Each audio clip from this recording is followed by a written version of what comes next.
The first flash of lightning illuminated Violet Harrison's terrified face as she clutched the reins of her panicking horse, the thunder that followed so close it seemed to rattle her bones. Arizona Territory, 1885, was unforgiving in many ways, but its summer storms were particularly merciless. She'd been warned not to travel alone from Tucson to her uncle's ranch outside Tombstone, but stubbornness was a family trait that had served her well in the past. Today, it might be her undoing. Steady, Penny. Violet shouted over the howling wind as her mare reared, spooked by another lightning strike that hit a nearby tree. The sound of splintering would send the horse into a frenzy, and Violet felt herself being thrown. She landed hard on the muddy ground. The breath knocked from her lungs as Penny bolted into the darkness. Violet pushed herself to her feet, her once fine blue traveling dress now soaked through and splattered with mud. She staggered toward a rocky outcropping, seeking shelter from the driving rain. The wind tore at her skirts, and as she scrambled up the slick rocks, she felt the fabric of her dress catch and rip. By the time she reached the partial shelter of an overhanging rock, the back of her dress was torn from shoulder to waist, exposing her thin chemise to the elements. Shivering uncontrollably, Violet hugged herself and tried to think clearly. She was miles from any town, alone in a storm, with night falling fast. Her saddlebag with all her possessions was gone with Penny. The severity of her situation hit her all at once, and she felt tears mixing with the rainwater on her cheeks. The sound of hoofbeats barely registered over the storm until they were quite close. A horse and rider emerged from the gloom, moving steadily despite the weather. Violet hesitated. Meeting strangers in the wilderness could be as dangerous as the elements themselves. But she had little choice. "Hello," she called, her voice nearly lost in the wind. "Please, I need help." The rider turned toward her voice, guiding his horse to the outcropping. As he dismounted, another flash of lightning revealed a tall man in a duster and wide-brimmed hat. He approached cautiously, one hand near his holstered revolver. "Madam, you all right?" His voice was deep, with a hint of Texas in it. "My horse bolted," Violet explained, her teeth chattering. "I'm stranded." He moved closer, and she could see his face now weathered but handsome, with concerned eyes scanning her predicament. His gaze lingered momentarily on her torn dress and exposed skin before quickly looking away. Without a word, he shrugged out of his duster, revealing the typical attire of a working cowboy beneath. He stepped forward and draped the coat around her shoulders, his calloused hands gentle as they pulled it closed in front. "You'll never be cold again," he said. The simple promise delivered with such conviction that Violet found herself believing him, despite all reason. "Thank you, mister," she managed through chattering teeth. Garrett Blackwood," he replied, tipping his hat slightly. "And I meant what I said. Let's get you somewhere safe and dry, madam. Storm's not letting up anytime soon." In that moment, as thunder crashed overhead and rain pounded the earth around them, Violet couldn't have known how prophetic his words would prove to be, or how this chance encounter would change the course of her life forever. "Violet Harrison," she offered, pulling his duster tighter around her shoulders. "I was headed to my uncle's ranch near Tombstone." "The Harrison place?" "I know it," Garrett said, his expression shifting to one of recognition. "Walter Harrison's your uncle?" Violet nodded, surprised. "You know him?" "Know of him. Good reputation." Garrett glanced at the sky. "His place is still a good 15 miles south. We need to find closer shelter." He looked down at her mud-caked skirts and torn dress. "Can you ride?" "I've been riding since I was 6, Violet replied with a touch of pride despite her miserable state. A ghost of a smile crossed Garrett's face. "Good. My camp's about 2 miles back. Not much, but it's dry." He helped her onto his horse, a sturdy palomino that stood calmly despite the storm, then swung up behind her. Violet stiffened slightly at the proximity, but the warmth of his chest against her back was undeniably comforting in the cold rain. "Sorry for the impropriety, Miss Harrison," he said near her ear as he reached around her for the reins. "But staying alive takes precedence over social niceties out here." "I quite agree, Mr. Blackwood," she replied, grateful for his practical approach. They rode in silence, the horse picking its way carefully through the darkening landscape. Violet was acutely aware of Garrett's presence, the steady rhythm of his breathing, the strength in his arms as he guided the horse, the faint scent of leather and wood smoke that clung to him beneath the rain.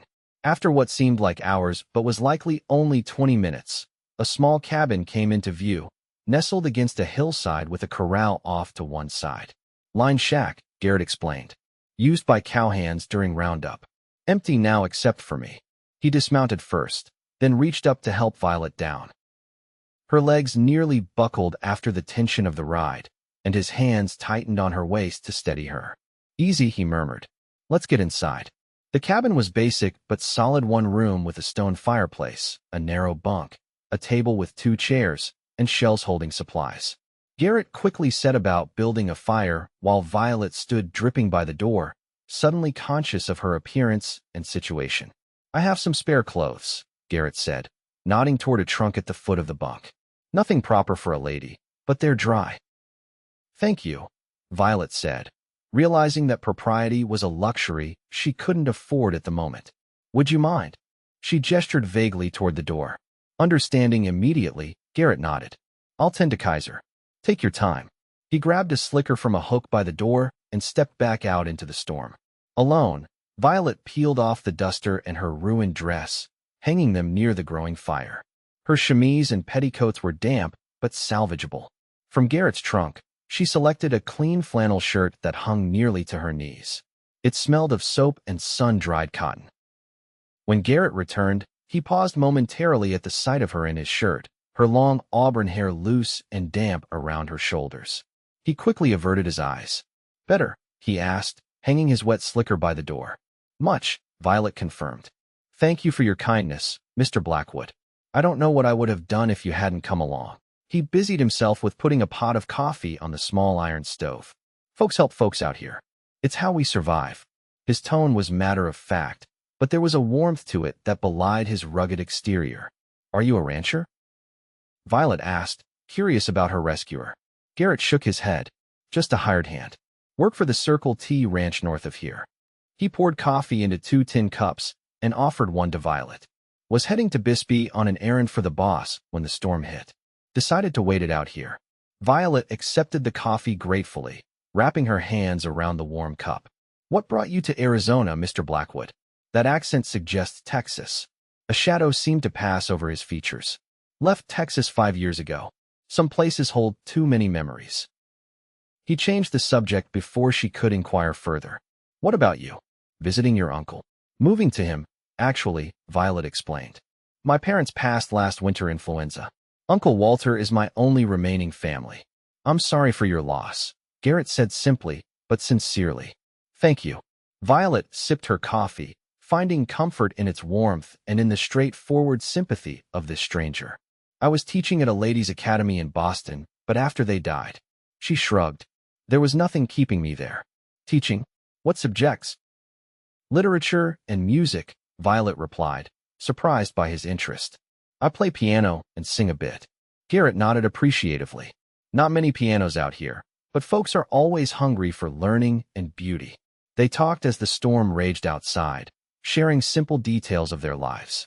Garrett had worked ranches across the Southwest, was handy with horses, and could read and write better than most cowboys. His mother had been a schoolteacher. Violet told him about growing up in Boston, her love of books, and her decision to brave the journey west alone. "Most women would have hired an escort," Garrett observed. "Most women haven't read as many adventure novels as I have," Violet replied with a small smile. "I may have underestimated the reality versus the romance of Western travel." Garrett actually laughed at that, a rich sound that transformed his serious face. "Reality seldom lives up to what's in books, Miss Harrison." "Please, call me Violet," she said impulsively. "I think saving someone from a storm earns you that right." "Violet," he repeated, as if testing the name. "It suits you." Something in his tone made her cheeks warm, and she looked away, suddenly aware of the intimacy of their situation alone in a cabin, the storm isolating them from the rest of the world. "You should take the bunk," Garrett said, seeming to read her thoughts. "I'll make do by the fire." "I couldn't put you out of your bed," Violet protested. "Not up for debate," he said firmly, but not unkindly. "Get some rest." Tomorrow we'll see about finding your horse and getting you to your uncle's. Exhaustion suddenly crashed over Violet, the day's events taking their toll.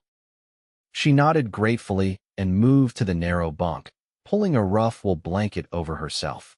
Despite the strange surroundings and the continuing storm, she felt surprisingly safe.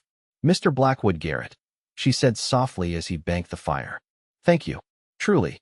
He looked over at her, his expression gentle in the firelight. "Sleep well, Violet." As she drifted off, the last thing she saw was Garrett settling himself on the floor near the hearth, his tall frame somehow managing to look comfortable despite the circumstances. Her last coherent thought was that perhaps reality sometimes exceeded the romance of novels after all. Violet woke to sunlight streaming through the cabin's single window. For a moment, she was disoriented. Then the events of the previous day came flooding back. She sat up quickly, looking around the small space. Garrett was nowhere to be seen, but a cup of coffee sat steaming on the table beside a plate with hardtack and dried fruit. A note propped against the cup read simply, "Gone to look for your horse. Back soon." The domesticity of the gesture touched Violet deeply. She rose, straightened her borrowed shirt as best she could, and went to examine her dress in the daylight. The damage was worse than she'd hoped, a long tear from shoulder to waist that would be difficult to mend properly without supplies. She was attempting to clean some of the mud from the fabric when the door opened and Garrett entered, leading a familiar chestnut mare. "Penny!" Violet exclaimed, rushing to the door. Her horse looked no worse for wear, though the saddle was caked with dried mud. "Found her about 3 miles east," Garrett explained, a pleased expression on his face. "Your saddlebags are still attached, though they got a good soaking." Violet impulsively threw her arms around him in gratitude. "Thank you. I thought I'd lost everything." Garrett stiffened momentarily in surprise, then carefully returned the embrace before stepping back. "Glad I could help. Figured you'd want your things." Violet retrieved her saddlebags and found, to her relief, that while damp, her spare clothing and personal items were largely intact. She excused herself to change behind the cabin, donning a simple day dress that, while wrinkled, was mercifully whole. When she returned, Garrett had saddled both horses and was packing his few belongings. "I can escort you to your uncle's ranch," he offered. "It's not far out of my way to Bisbee." "I wouldn't want to impose further," Violet said, though the prospect of traveling alone after yesterday's misadventure had lost much of its appeal. Garrett shook his head. "No imposition. Those clouds to the west suggest we might get more weather. Better not to risk another stranding." They set out under clear skies, though the distant horizon did indeed show threatening clouds. The landscape looked transformed in daylight, rugged but beautiful, with saguaro cacti standing like sentinels and the mountains rising purple in the distance. "It's magnificent," Violet said, taking in the vista. "So different from New England." "Takes some getting used to," Garrett agreed. "But it gets in your blood after a while. The openness, the honesty of it. Land doesn't pretend to be anything but what it is out here." "Unlike people?" Violet asked, hearing something deeper in his words. Garrett glanced at her, a flicker of surprise in his eyes at her perception. "Sometimes. City folk especially tend to wear masks. And you prefer those who don't." "I prefer knowing where I stand," he said simply.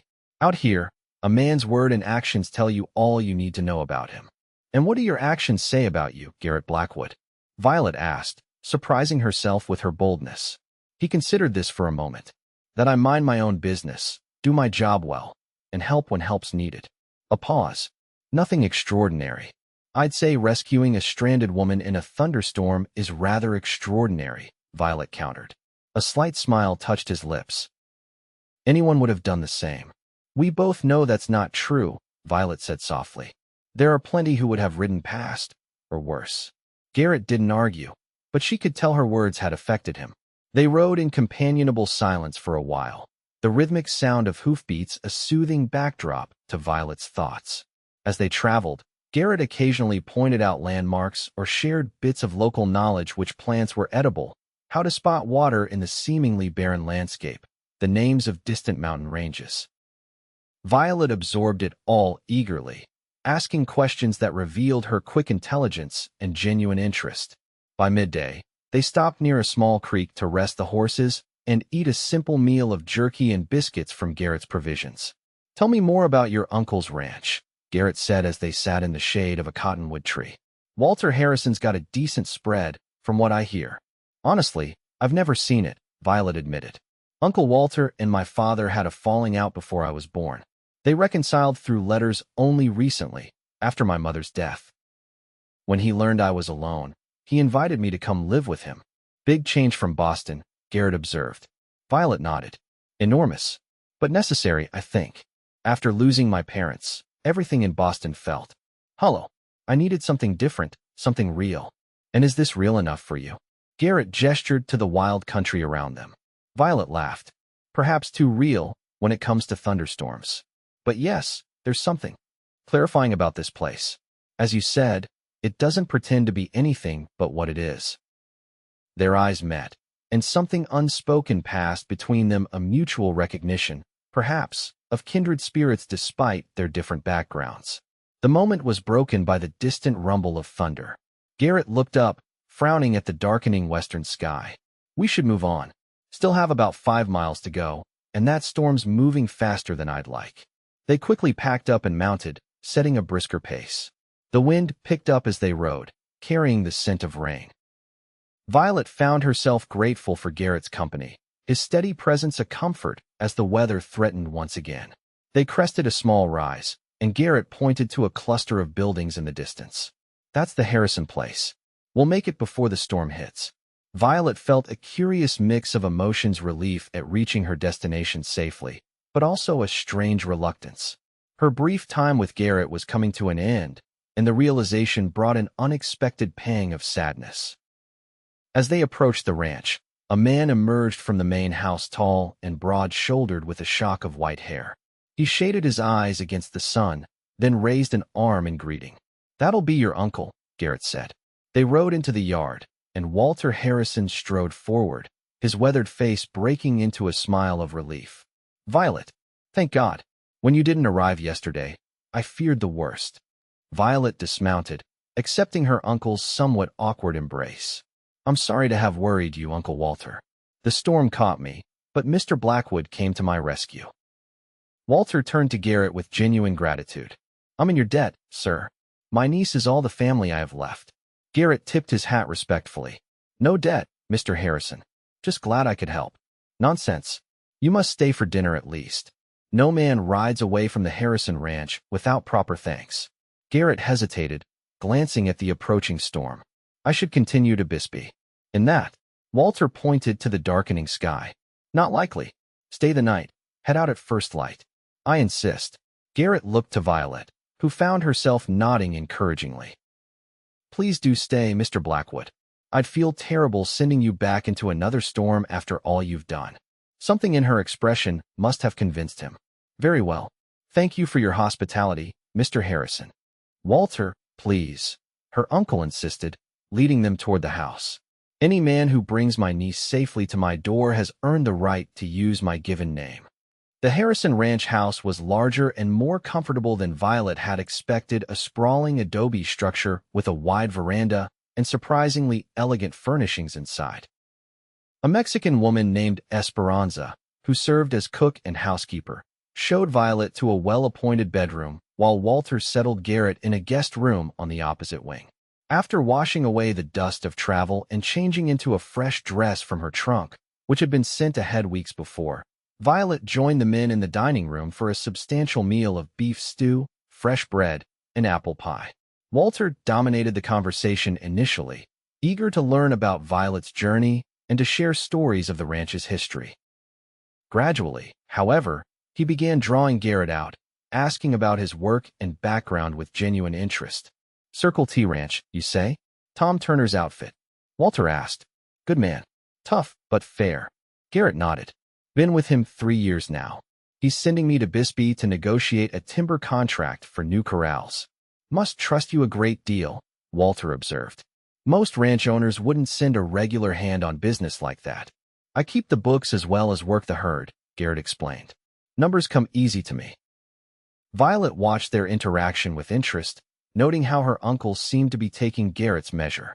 Walter Harrison was clearly a shrewd judge of character. and his increasing warmth toward Garrett spoke volumes. After dinner, they moved to the sitting room where, to Violet's delight, a piano stood against one wall. "Your mother's," Walter explained, seeing her expression. "She left it behind when she married your father and moved east. I've kept it tuned, though no one's played it in years." "Would you mind?" Violet asked hesitantly. "Please do," Walter encouraged. "I'd love to hear it again." Violet sat at the instrument, running her fingers lightly over the keys before launching into a simple but beautiful rendition of Jeannie with the light brown hair. Her clear soprano voice filled the room as she sang the gentle Stephen Foster ballad. When she finished, she looked up to find both men watching her with appreciation, but it was Garrett's expression that caught and held her attention, a look of such unguarded admiration that it made her heart beat faster. "That was lovely, my dear," Walter said. "Your mother had a fine voice as well." "Thank you," Violet replied, her eyes still on Garrett. Music was one of the few connections I had to her after she passed. Outside, the storm had arrived in full force, rain lashing against the windows and thunder rolling across the desert. But inside, the atmosphere was warm and somehow intimate despite the presence of three relative strangers finding their way toward familiarity. As the evening progressed, Walter regaled them with stories of the early days in the Arizona Territory, while Violet shared anecdotes of Boston society that had them all laughing. Garrett spoke less, but listened intently, occasionally contributing dry observations that revealed both intelligence and a subtle wit. When Walter finally excused himself for the night, citing the fatigue of his years, Violet and Garrett found themselves alone in the sitting room, the crackling fire and drumming rain creating a cocoon of privacy. "Your uncle is a good man," Garrett said after a moment of comfortable silence. "You'll be well taken care of here." "Yes, I believe I will," Violet agreed, "though I intend to earn my keep. I'm considering approaching the town about teaching positions. Tombstone could use more education and less gunplay," Garrett remarked with a hint of a smile. "And what about you?" Violet asked, moving to sit closer to him on the settee. "Will you stay with the Circle T Ranch?" Garrett considered the question, staring into the fire. "For now, Tom's been good to me. But someday." He trailed off. "Someday," Violet prompted gently. "Someday I'd like my own place. Nothing grand, just enough land to run some cattle, build something that's mine." He looked almost embarrassed at the admission. "That's a fine dream," Violet said sincerely. "Everyone deserves to have something of their own." Their eyes met, and for a moment, something electric passed between them. Garrett leaned slightly closer, then seemed to catch himself and stood abruptly. "It's late," he said, his voice rougher than before. "And I have an early start tomorrow." Violet rose as well, fighting disappointment. "Of course. Thank you again, Garrett. For everything." He took her offered hand, holding it perhaps a moment longer than strictly proper. "It was my privilege, Violet. Truly." As she watched him disappear down the hallway to the guest room, Violet knew with sudden clarity that she didn't want this to be their final parting. Something had begun between them in that storm-lashed night that deserved a chance to grow in the light of day. The question was whether Garrett Blackwood felt it too, and if so, what either of them might do about it. Violet woke early the next morning, determined to see Garrett before he departed. She dressed quickly in a simple blue skirt and white shirtwaist, pinning her hair in a practical but becoming style, and made her way to the kitchen where she found Esperanza already preparing breakfast. "Buenos dias, señorita." The housekeeper greeted her warmly. "You are early." "Good morning, Esperanza. Is Mr. Blackwood still here?" Violet tried to keep her tone casual. Esperanza's knowing smile suggested she wasn't entirely successful. "See, he is in the stable with your uncle. The men, they always talk horses before breakfast." Thanking her, Violet hurried outside. The morning was glorious after the storm, the air fresh and clean, the desert plants seeming to glow with renewed life. She found Garrett and Walter in the stable as promised, deep in conversation beside a handsome bay gelding. 5 years old, good bloodlines, Walter was saying. "Got him from a breeder in California. Too spirited for an old man like me, but with the right handling." "He's magnificent," Garrett agreed, running a practiced hand down the horse's leg. "You could get a good price for him in Tucson." "Morning, gentlemen," Violet called as she approached. Both men turned, and Violet was gratified to see Garrett's face brighten at the sight of her. "Violet, come meet Thunderbolt," Walter invited.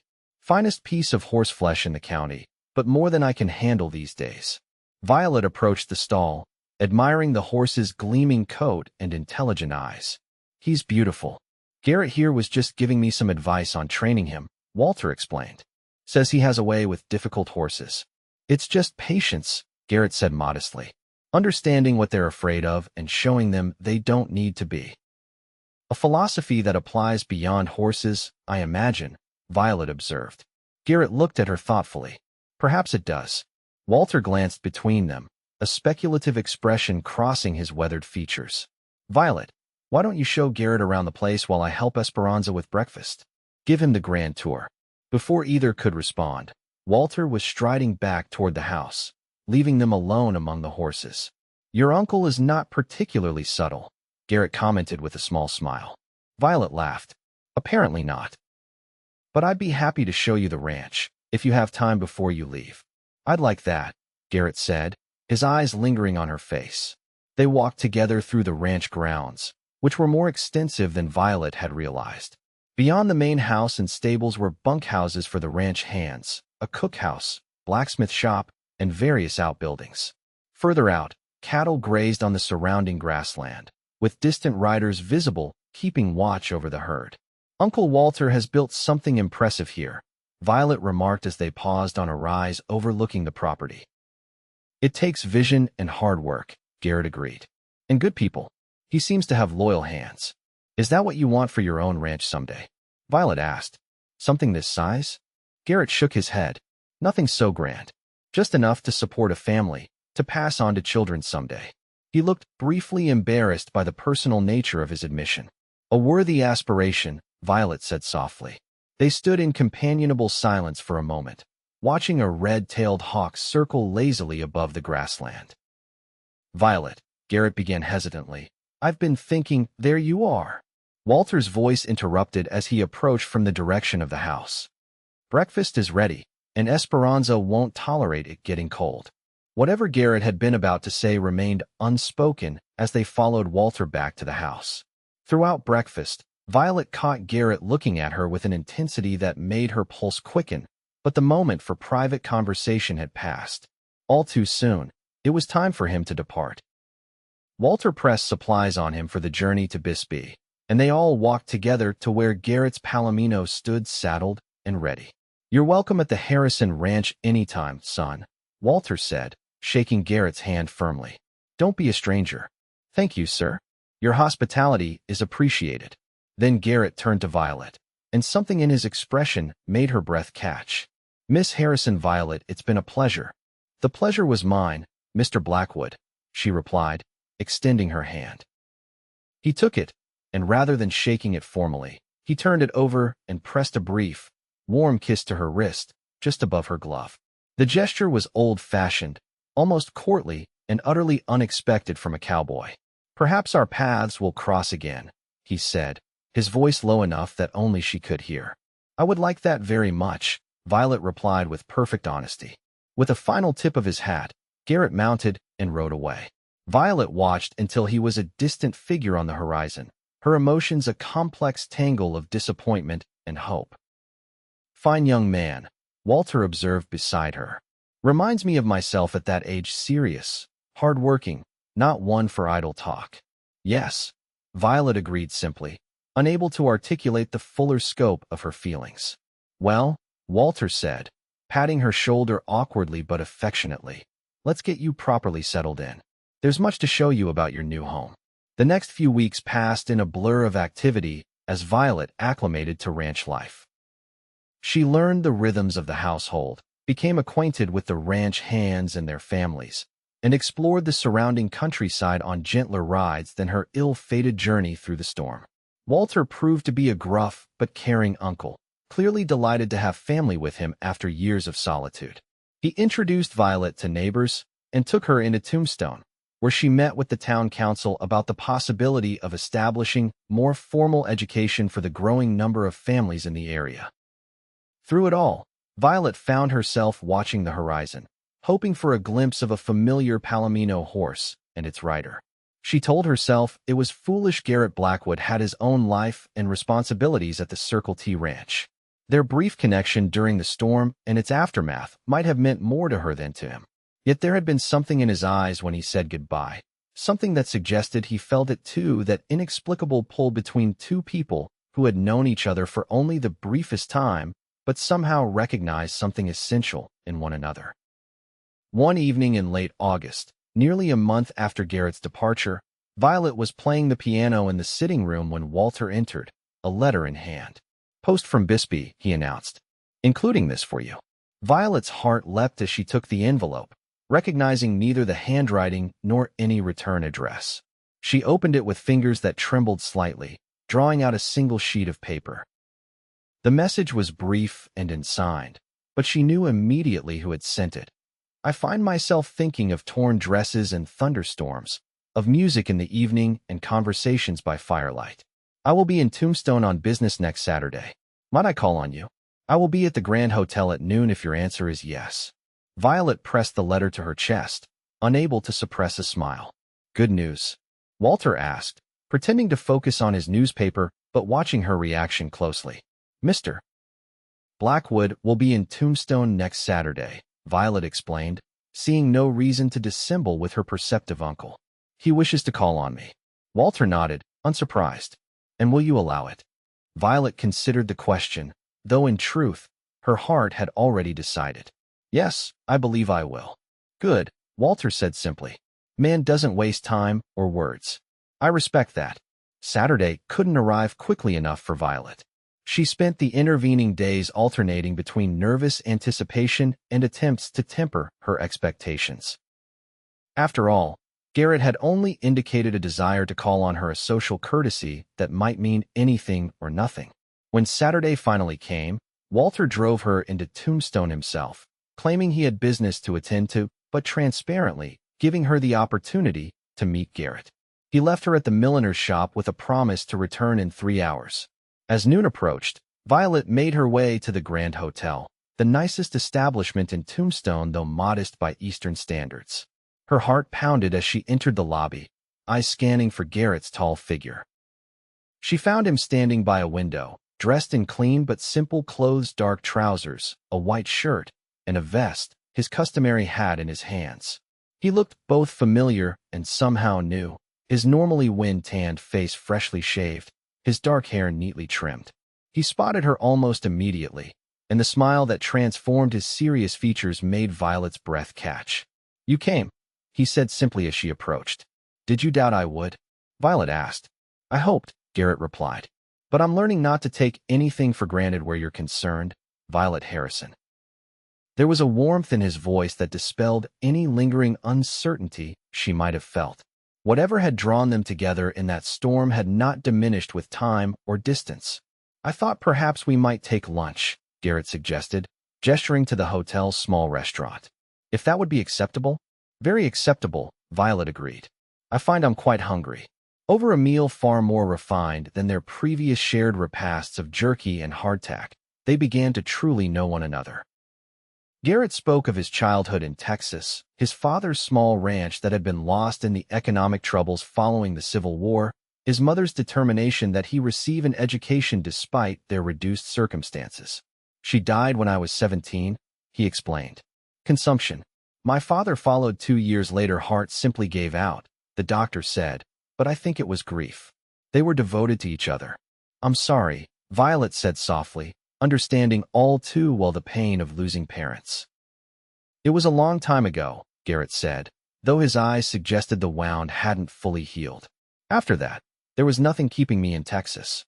I worked my way west, ranch to ranch, until I landed at the Circle T." "And now," Violet asked, "are you still with Mr. Turner?" A smile touched Garrett's lips. "Not exactly. That's part of why I'm here in Tombstone. Tom offered me a partnership." "Garrett, that's wonderful," Violet exclaimed, genuinely happy for him. "There's more," he continued. "He's getting older, no children of his own. If I prove myself as a partner over the next few years, he intends to sell me the ranch outright at a fair price, with terms I can manage." The significance of this wasn't lost on Violet. Garrett's dream of having his own place was potentially within reach far sooner than he might have expected. "That's an extraordinary opportunity," she said. "You must have impressed him greatly." Garrett shrugged, uncomfortable with praise. "Tom's been like a father to me these past few years. Says he sees himself in me at that age." He paused, then added quietly, "It's more than I ever thought possible." "You deserve it," Violet said with conviction. Truly. Their conversation flowed easily after that, moving from the practical aspects of ranch management to books they had read, to Violet's progress in establishing a school in Tombstone. They discovered shared interests and complementary perspectives, their different backgrounds providing unique insights rather than barriers. After lunch, they walked through the town, Garrett pointing out buildings and sharing stories he'd heard about Tombstone's colorful history. They visited the new schoolhouse where Violet hoped to teach, and she outlined her vision for education that went beyond basic reading and figures to include literature, science, and music. "The children here deserve the same opportunities as those in eastern cities," she explained passionately. "Just because they're growing up in a mining town doesn't mean their horizons should be limited." "You're going to change this place," Garrett observed, looking at her with undisguised admiration. "These children are fortunate to have you as their teacher." As the afternoon progressed, they found themselves increasingly reluctant to part.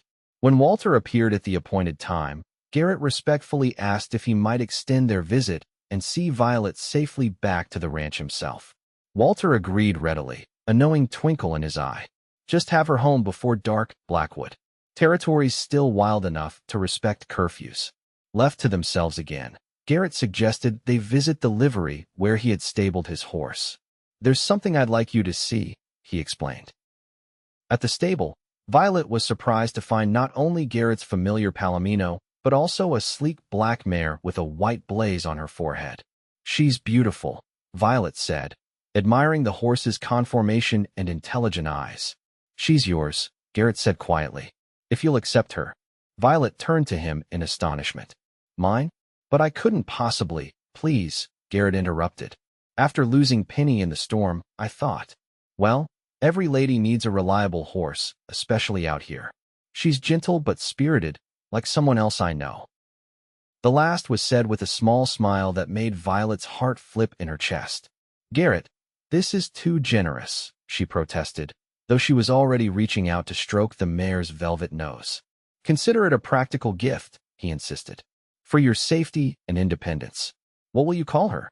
Violet considered the mare thoughtfully. "Tempest," she decided, "to remind me of the storm that brought unexpected blessings."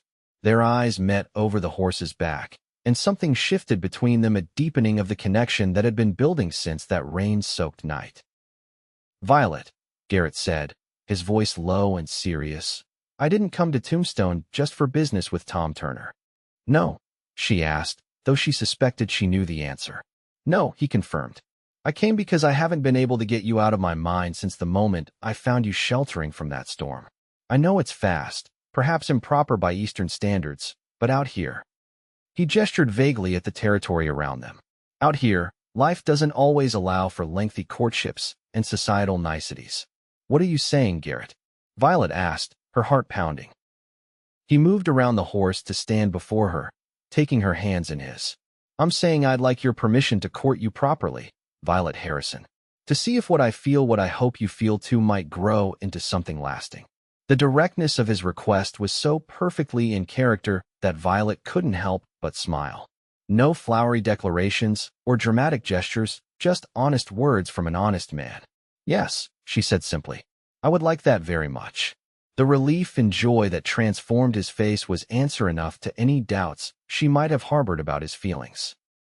Slowly, giving her every opportunity to pull away, Garrett leaned down and pressed his lips to hers in a kiss that was gentle yet filled with promise.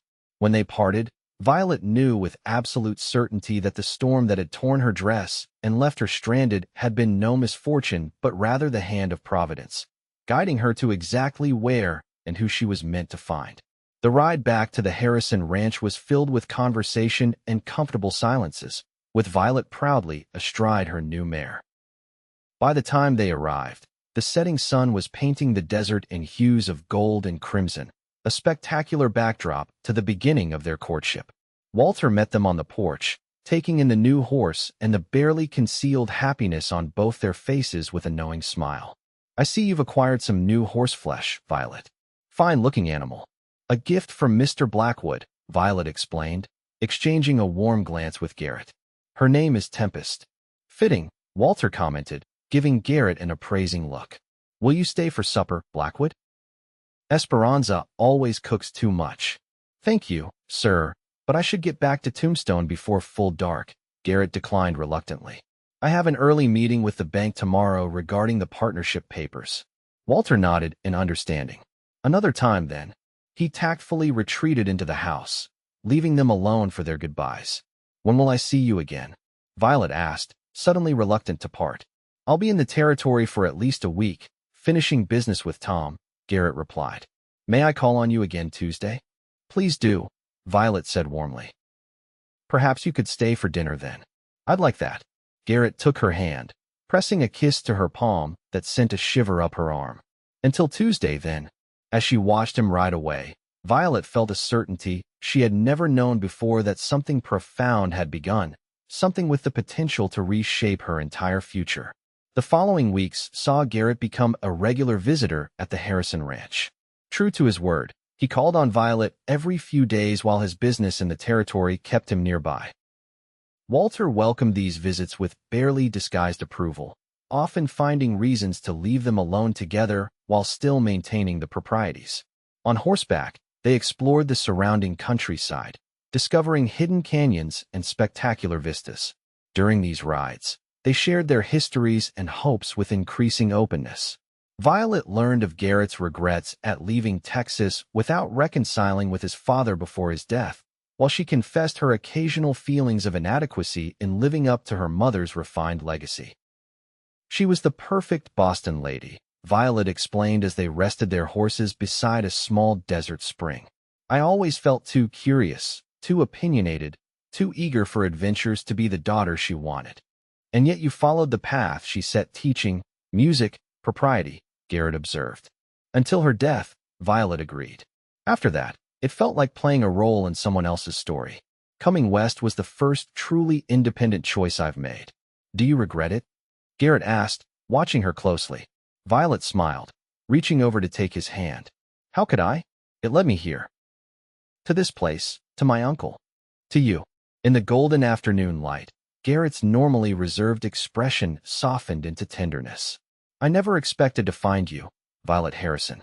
I'd convinced myself that the life I wanted, a home, a family, wasn't meant for someone like me. And now, she asked softly, now I'm beginning to hope for things I'd stopped allowing myself to dream about, he admitted. Their courtship progressed with a directness characteristic of both their personalities. By the time September gave way to October, and Violet had begun teaching at the new Tombstone school, their feelings for one another were clear to everyone who knew them. The Circle T Ranch lay about 30 miles north of Tombstone, making Garrett's visits less frequent as his partnership responsibilities increased, but this only seemed to deepen their connection. Each reunion was treasured, each parting sweetened by the anticipation of the next meeting. Violet thrived as a teacher, bringing enthusiasm and innovative methods to her diverse group of students, children of miners, merchants, ranchers, and even a few from the town's more colorful establishments. She organized a lending library from her own books and those donated by townspeople, and instituted music lessons using the church's organ when the building wasn't needed for services. Garrett, meanwhile, was proving himself a capable partner to Tom Turner. His head for figures and practical approach to ranch management had already resulted in improved profits and more efficient operations. He rode into Tombstone whenever possible, timing his visits to coincide with Violet's free days. As autumn deepened, their conversations increasingly turned to the future. One crisp November evening, as they sat on the Harrison Ranch's veranda watching the sunset, Garrett broached the subject that had been on both their minds. Tom's health isn't good, he said quietly. Doctor says his heart's weak. He's accelerating our timeline for the ranch transfer, wants the papers signed before Christmas. So soon? Violet asked, understanding the implications. Is he very ill? Garrett nodded, his expression somber. He may have a year, maybe less. Wants to see things settled while he can still oversee the transition. Violet took his hand, sensing there was more. What does this mean for you? For us? Garrett turned to face her fully, his eyes reflecting both determination and vulnerability. It means I'll be a full ranch owner sooner than I expected. It means I can offer a life, a home, security. He paused, gathering himself. It means I can ask you what I've wanted to ask since that day in Tombstone when you agreed to let me court you. Violet's heart began to race as Garrett slid from the bench to one knee before her, still holding her hands in his. Violet Harrison, I love you.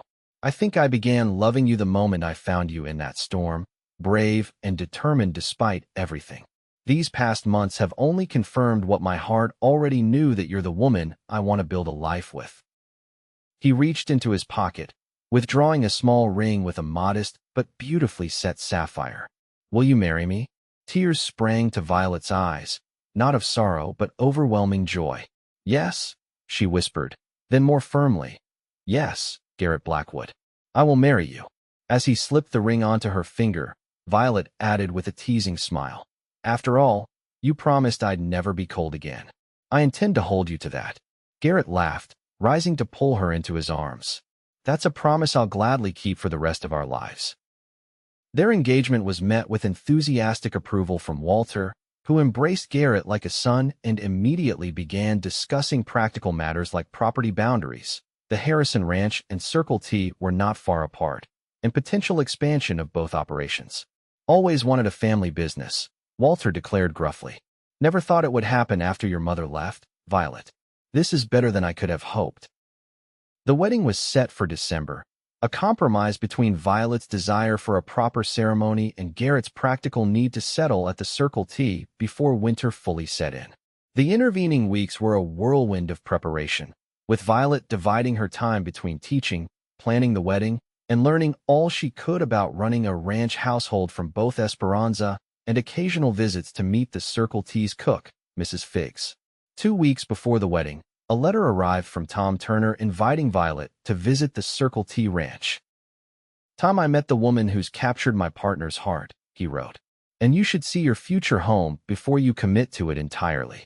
With Walter's blessing, Violet rode Tempest north to the Circle T, accompanied by one of the Harrison ranch hands for propriety's sake. Garrett met her at the boundary of the property, his face lighting up at the sight of her. Welcome to the Circle T, he said proudly as they rode side by side toward the ranch headquarters. It's not as grand as your uncle's place, but it's sound. The main house was indeed more modest than the Harrison Ranch, a solid wooden structure with a wide porch, surrounded by the expected outbuildings of a working cattle operation. What it lacked in size, however, it made up for in careful maintenance and thoughtful touches like the flower garden to one side and the recently painted trim. Tom Turner awaited them on the porch, a lean, white-haired man whose frail appearance belied the sharp intelligence in his eyes. He greeted Violet with genuine warmth. So you're the schoolteacher who's reformed my confirmed bachelor partner, he said with a wry smile. I was beginning to think Garrett's only love was ledger books and cattle. I assure you his affections are more diverse than that, Mr. Turner, Violet replied with matching humor. Though I do appreciate a man who respects mathematics. Tom laughed, a sound that dissolved into a concerning cough. When he recovered, he waved off Garrett's evident worry. I'm fine, son. Just the dust. Now come inside, both of you. Mrs. Figs has prepared a feast, and I want to get to know my future neighbor better. The interior of the house revealed Tom's bachelor status, functional but Spartan, with few decorative touches beyond practical furnishings.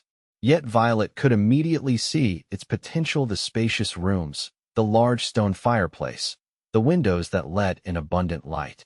Over a delicious meal, Tom regaled Violet with stories of Garrett's early days at the ranch, his quiet competence, his way with difficult horses, his gradual assumption of more responsibility as Tom's health declined. Never met a young man with a better head on his shoulders, Tom declared. Knew within a year he was the one to take over when I couldn't run things anymore. You're not out to pasture yet, Tom, Garrett protested. I'm still counting on your guidance for years to come. A shadow passed over Tom's face. We both know that's not likely, son, but it eases my mind knowing you'll be here, especially with a good woman by your side. He turned to Violet. He needs someone like you, brings him out of himself, Makes him talk more than 3 words at a time. Violet laughed. He's actually quite eloquent when the subject interests him. Must be why he can talk about you for hours, Tom said with a sly glance at Garrett, who actually blushed slightly. Never seen him so animated as when he's describing your latest accomplishments at that school. After lunch, Garrett showed Violet around the property, pointing out recent improvements and discussing his plans for the future. The pride in his voice as he spoke of the ranch was matched by the evident respect he commanded from the hands they encountered, who touched their hats respectfully to Violet and addressed Garrett with easy familiarity that nonetheless acknowledged his authority. "What do you think?" Garrett asked somewhat anxiously as they stood on a rise overlooking the ranch buildings and the grazing lands beyond. "Could you be happy here?" Violet turned to him, seeing beyond his composed exterior to the vulnerability beneath. This man who had rescued her in a storm, who had shown her nothing but respect and tenderness, who worked tirelessly toward his dreams while still making time to support hers, how could he doubt her answer? "Garrett Blackwood," she said, taking his hands in hers. "I could be happy with you in a one-room cabin or a palace. This beautiful ranch is far more than I ever dreamed of calling home. Yes, I can be happy here, we can be happy here, together." The relief and love that filled his expression was answer enough, but he sealed the moment by pulling her into his arms for a kiss that promised a lifetime of such happiness. December 18th, 1885, dawned clear and crisp, perfect weather for a wedding. The ceremony was held at Tombstone's small church, decorated with evergreens and winter berries for the occasion. The town had embraced Violet as their own, and the building was filled with her students and their families, fellow teachers, and neighbors from both the Harrison Ranch and the Circle T. Walter Harrison, resplendent in his best suit, proudly escorted his niece down the aisle. Violet wore a gown of ivory satin with delicate lace at the collar and cuffs, simpler than Boston fashion, but elegant and perfectly suited to both the occasion and her personal taste. In her hair, she wore a sprig of desert sage blossoms that Garrett had brought her the day before, saying they reminded him of her eyes. Tom Turner stood as Garrett's best man, his frail health temporarily forgotten in the joy of the day. Garrett himself waited at the altar, tall and handsome in a new black suit, his usually serious expression transformed by happiness as he watched Violet approach. The minister's words were traditional, but the vows Garrett and Violet exchanged were their own promises of partnership, respect, and enduring love crafted to reflect their unique journey from storm-tossed strangers to husband and wife. When Garrett slipped the gold band onto Violet's finger to join her engagement ring, his hands were steady, but his voice betrayed his emotion as he repeated, "With this ring, I thee wed." "I now pronounce you husband and wife," the minister declared. "You may kiss your bride." Garrett's kiss was both tender and possessive, a public declaration of private devotion that brought applause from the assembled guests. The celebration that followed at the Grand Hotel was joyful and boisterous, with music and dancing lasting well into the evening. Violet and Garrett moved among their guests, accepting congratulations and well wishes from everyone from the bank president to Violet's youngest students. As the night wore on, Walter tapped his glass for attention. "A toast," he announced, "to my niece and her husband. When Violet came west, I hoped she might find contentment here. Instead, she found her true home and her true partner." He raised his glass higher. "To Violet and Garrett, may your life together be as bright as Arizona's sunshine and as enduring as these mountains." "To Violet and Garrett," the crowd echoed. Later, as they shared a dance, Garrett held Violet close and whispered in her ear, "Happy, Mrs. Blackwood?" "Happier than I ever imagined possible," she replied, resting her head briefly on his shoulder. "And you?" "I have everything I never dared hope for," he said simply. "A home, a future, and you by my side through it all." They departed amid cheers and good-natured teasing, riding in a decorated buggy to the Circle T Ranch, their home now. Garrett had worked with Mrs. Figgs and some of the ranch wives to prepare the house for Violet's arrival, adding touches of comfort and beauty to the formerly bachelor quarters. As they approached in the moonlight, Violet gasped at the sight of lanterns illuminating the path to the house and the porch festooned with evergreen boughs. "The men wanted to welcome you properly," Garrett explained, helping her down from the buggy. "They're all fond of you already." At the door, Garrett paused, then swept Violet into his arms. Tradition, he said with a rare grin as he carried her across the threshold. Inside, the transformation continued. New curtains at the windows, a colorful quilt on the settle, and vases of winter blooms on the tables. A fire burned cheerfully in the hearth, and the delicious aroma of spiced cider filled the air. It's perfect, Violet breathed, turning in a slow circle to take it all in. Absolutely perfect. Not quite, Garrett said, taking her hand and leading her to a door she hadn't noticed during her previous visit. There's one more surprise. He opened the door to reveal a small room adjoining the parlor. Inside stood a piano not as grand as the one at the Harrison Ranch, but beautifully crafted and obviously well cared for. Garrett, Violet exclaimed, running her fingers reverently over the keys. How did you? Tom had it in storage, Garrett explained. It belonged to his wife, who passed years ago. When he heard you play at your uncle's, he insisted we bring it out for you. He looked somewhat uncertain. Is it all right? I know it's not as fine as your mother's. Violet silenced him with a kiss. It's the most thoughtful gift I've ever received. Our home will be filled with music because of your kindness and Tom's. Our home, Garrett repeated, drawing her into his arms. I like the sound of that. As do I, husband, Violet said, reaching up to touch his face. As do I. Spring came early to the Arizona Territory in 1886, bringing wildflowers and new calves to the Circle T Ranch. Violet had settled into ranch life with surprising ease, dividing her time between teaching in Tombstone 3 days a week and helping Garrett with the ranch's bookkeeping and correspondence. Their partnership extended beyond the domestic sphere. Garrett valued Violet's insights on business matters, while she appreciated his practical support of her educational endeavors. Together, they were building not just a marriage but a shared vision for their future. Tom Turner's health continued to decline, but he found joy in watching the young couple thrive. He had moved into a smaller house on the property, insisting that Garrett and Violet make the main house truly their own.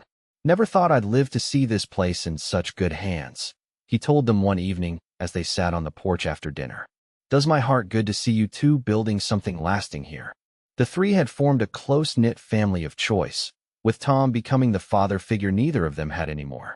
His quiet wisdom and occasional wry humor complemented their household perfectly. Walter Harrison was a frequent visitor as well, riding over from his ranch at least weekly to play chess with Tom and discuss the increasingly intertwined operations of the two properties. The older men had developed a friendship based on mutual respect and shared experiences. Never thought I'd enjoy having neighbors, Walter admitted to Violet during one such visit. Been a solitary man too long. But seeing you and Garrett making a go of it here, well, it reminds me why I came west in the first place. To build something worthwhile. By summer, rumors of trouble with renegade Apaches had the territory on edge. While most of the tribal members lived peacefully on reservations, a small band led by a warrior named Nahilze had been raiding isolated homesteads and attacking travelers. They're desperate, not evil, Garrett explained to Violet one night as they discussed the situation. The reservation conditions are poor, game is scarce, and the government promises are empty. Doesn't excuse violence, but explains it. Will they come this far north? Violet asked, concern evident in her voice. Unlikely, Garrett assured her. We maintain good relations with the local tribes, and the Army's increased patrols in the area. Still, I've asked the men to be vigilant, and I'd prefer you not travel to Tombstone alone until things settle. Violet agreed, knowing Garrett's caution came from care rather than any desire to restrict her independence.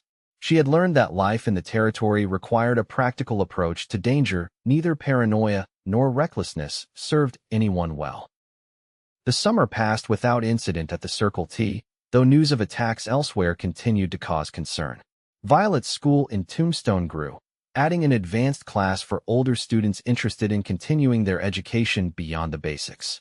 In late September, as the first hints of autumn coolness touched the air, Violet made an important discovery.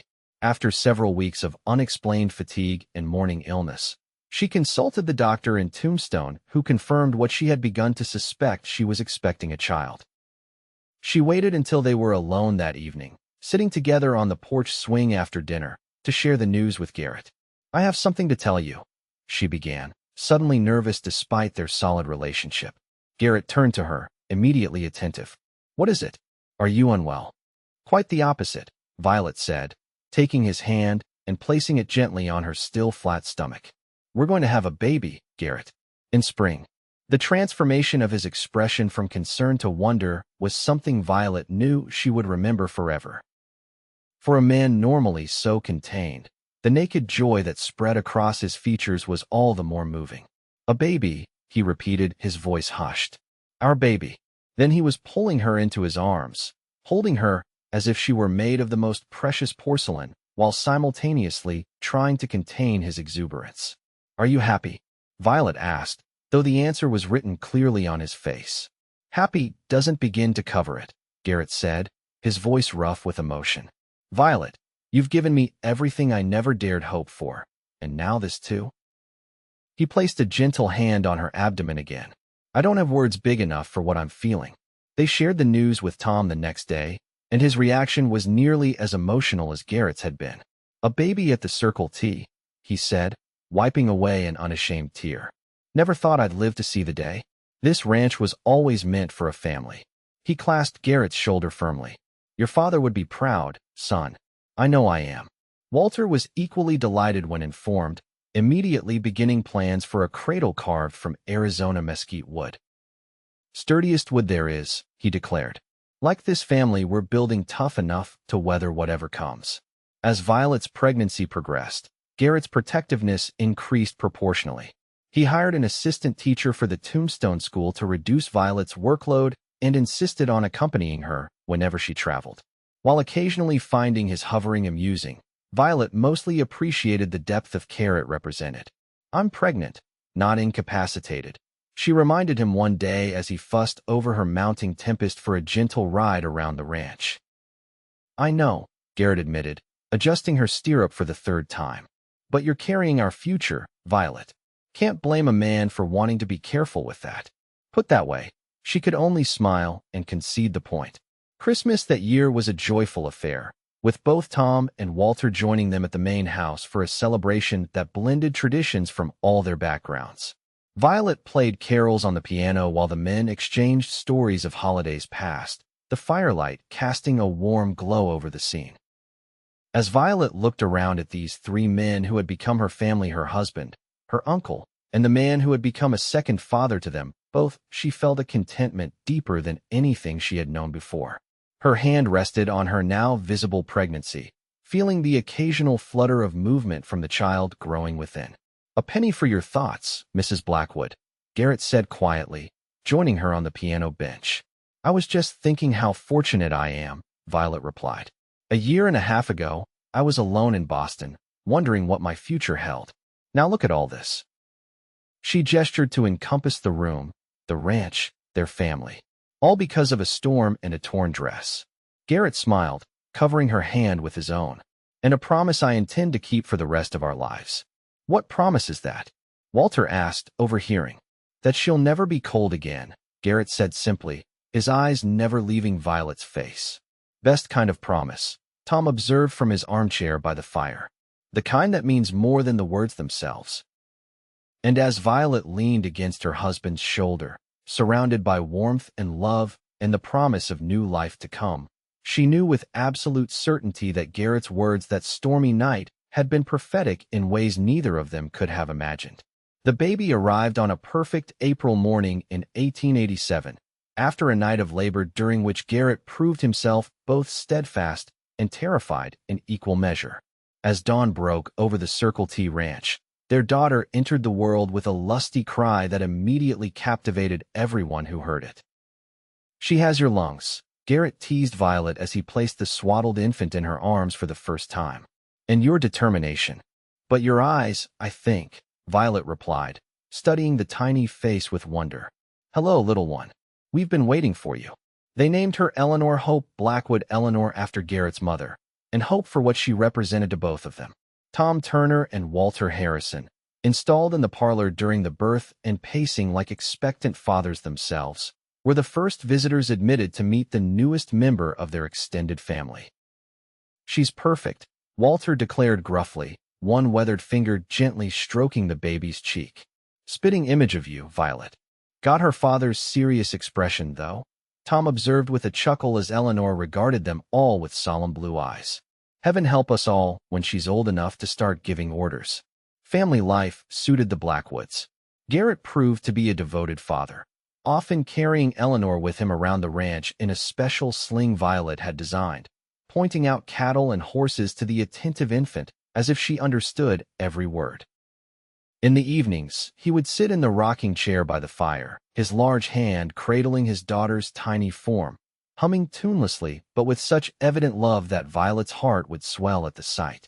Violet balanced motherhood with her continuing work at the Tombstone School, bringing Eleanor with her on teaching days once she was a few months old.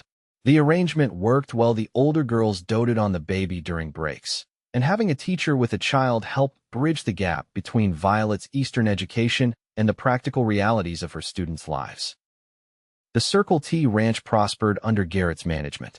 His careful stewardship of the land and livestock, combined with wise business decisions, resulted in steadily increasing profits. He invested these back into improvements, better breeding stock, updated equipment, and expanded grazing lands purchased from struggling neighbors. Tom Turner watched these developments with evident satisfaction, though his health continued its slow decline. "You've made this place better than it ever was under my hand," he told Garrett one evening as they reviewed the quarterly accounts. "You have the vision I lacked, son. Learned everything important from you," Garrett replied with genuine respect. "Just building on the foundation you laid." By Eleanor's first birthday, celebrated with a gathering that included half the county, the Circle T had become known as one of the most successful operations in the territory. Visitors frequently sought Garrett's advice on ranch management, and he was increasingly asked to serve on committees addressing regional agricultural issues. Violet, meanwhile, had expanded her educational initiatives beyond the Tombstone School. Recognizing that many ranch children couldn't attend regular classes due to distance and work responsibilities, she organized a circuit teaching program where qualified instructors traveled to outlying ranches for week-long intensive sessions several times a year. Education shouldn't be a luxury only for those near towns, she explained to the territorial governor when seeking support for the program. Every child deserves the chance to learn, regardless of where they live. Her passion and practical approach won approval and funding, making the Arizona educational circuit one of the first of its kind in the Western Territories. Life wasn't without challenges. The summer of 1888 brought drought conditions that stressed both land and livestock.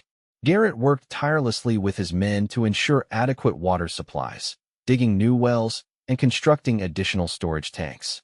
Violet supported these efforts by managing the household with increased efficiency and maintaining morale among the ranch families. Her evening piano concerts in the main house became a tradition, offering a respite from the day's worries and reinforcing the sense of community that had become a hallmark of the Circle T. In October of that year, Tom Turner passed peacefully in his sleep. Though expected, his death hit both Garrett and Violet hard. He had been mentor, friend, and family to them. He was ready, the doctor assured them. Said just yesterday that he'd seen everything he wanted to see the ranch in good hands, a family growing here again, the future secure. They buried him on a hilltop overlooking the ranch, with a simple marker that read, Thomas James Turner, 1821-1888, he built well. The funeral was attended by people from throughout the territory, testament to the respect Tom had earned over his long life. In the quiet days that followed, Garrett and Violet found themselves reflecting on all that had brought them to this point. Tom once told me that losing his wife was his greatest regret, not the loss itself, which was beyond his control, but that they delayed starting their family, always thinking there would be more time. Garrett shared one evening as they sat on the porch, watching the sunset while Eleanor slept inside. He said he wished he'd known sooner what truly mattered. Violet leaned against his shoulder, understanding the weight of this confidence. We were fortunate to find each other when we did, to recognize what we had found. I knew the moment I saw you in that storm, Garrett admitted quietly. Soaking wet, dress torn, but so brave and determined. Something in me just recognized you somehow, even before you gave me your code and made that promise. Violet asked with a small smile.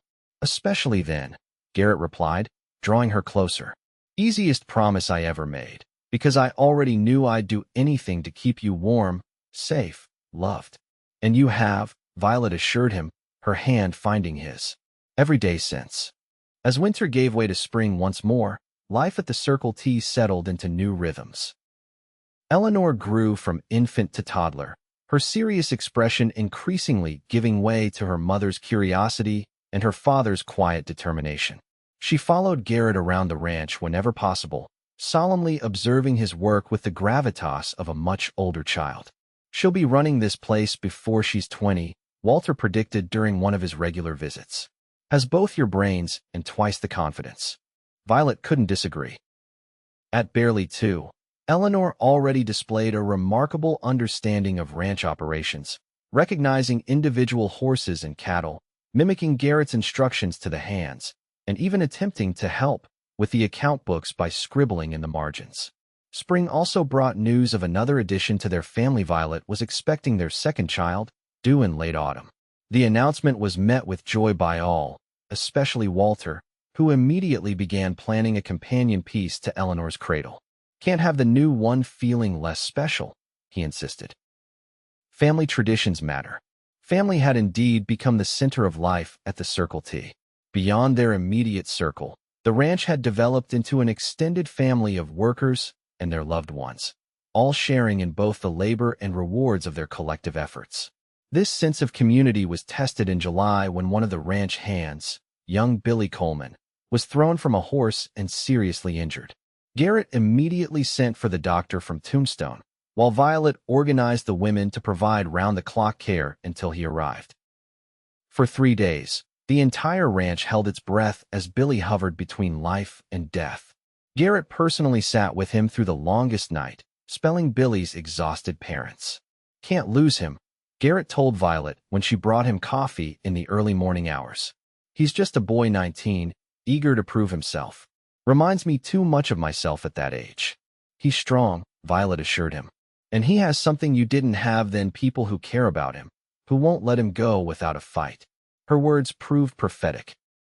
Billy began to improve the following day, and though his recovery would be long, the doctor confirmed he would eventually make a full return to health. The incident, while traumatic, served to strengthen the bonds within the ranch community.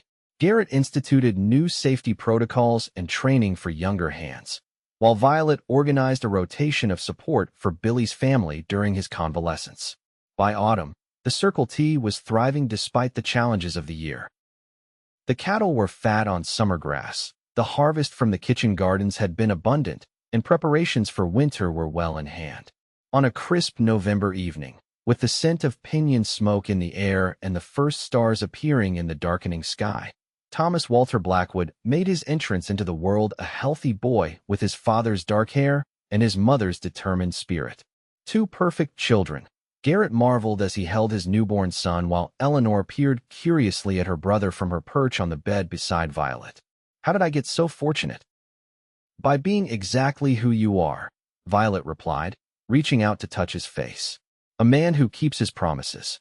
As they gathered in the warmth of their home, Garrett, Violet, Eleanor, and now little Thomas, the legacy they were building seemed both substantial and enduring. From a chance encounter in a storm had grown a love that sustained not just themselves, but an entire community, a love that would continue to warm and shelter generations to come.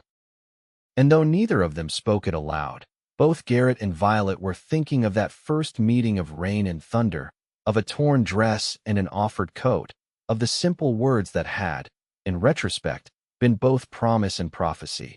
You'll never be cold again. In the years that followed, that promise held true through all of life's seasons. The Circle T ranch grew and prospered, as did the Blackwood family. Eleanor and Thomas were joined by a sister, Catherine, in 1891, completing their family and filling the ranch house with the joyful chaos of childhood. Garrett became a respected leader in territorial affairs, his practical wisdom and integrity earning him a place on committees that would eventually help shape Arizona's path to statehood. Violet's educational initiatives expanded throughout the region, bringing learning opportunities to even the most remote settlements. Together, they weathered droughts and floods, market fluctuations and political changes, always finding strength in each other and in the community they had built. Their children grew tall and strong, each developing their own unique talents while sharing their parents' core values of hard work, honesty, and compassion. By the turn of the century, with Arizona's future as a state on the horizon, Garrett and Violet could look back on 15 years of marriage with the satisfaction of promises kept and dreams fulfilled. The small-scale ranch Garrett had once hoped for had become a thriving enterprise that supported dozens of families. The teaching position Violet had sought had evolved into an educational system that served hundreds of children. And at the heart of it all remained the love that had begun on a stormy night when a cowboy covered a stranded woman's torn dress and made a promise that encompassed far more than protection from the elements. On their 15th anniversary, Garrett surprised Violet with a special gift, a journal bound in soft leather, its pages filled with his neat handwriting. "What's this?" she asked as they sat together on the porch swing that had become their favorite spot for quiet moments. "Our story," Garrett explained, looking uncharacteristically self-conscious. "From the storm to now. Not as eloquent as those novels you love, but true in every detail. Touched beyond words." Violet opened the journal and read the first line. "I wasn't looking for anything but shelter from the storm when I found her, but in that moment, everything changed." Tears filled her eyes as she looked up at the man who had been her partner, protector, and greatest champion for 15 years. "Garrett Blackwood, you continue to surprise me." "Good," he said with a smile, drawing her close. "I intend to keep doing so for at least another 50 years. Is that a promise?" Violet asked, leaning into his embrace. "The surest one I've ever made," Garrett replied, his voice warm with certainty. "Just like the first." And as the Arizona sunset painted the sky in shades of gold and crimson, Violet knew with absolute conviction that some promises, once made, could indeed last a lifetime.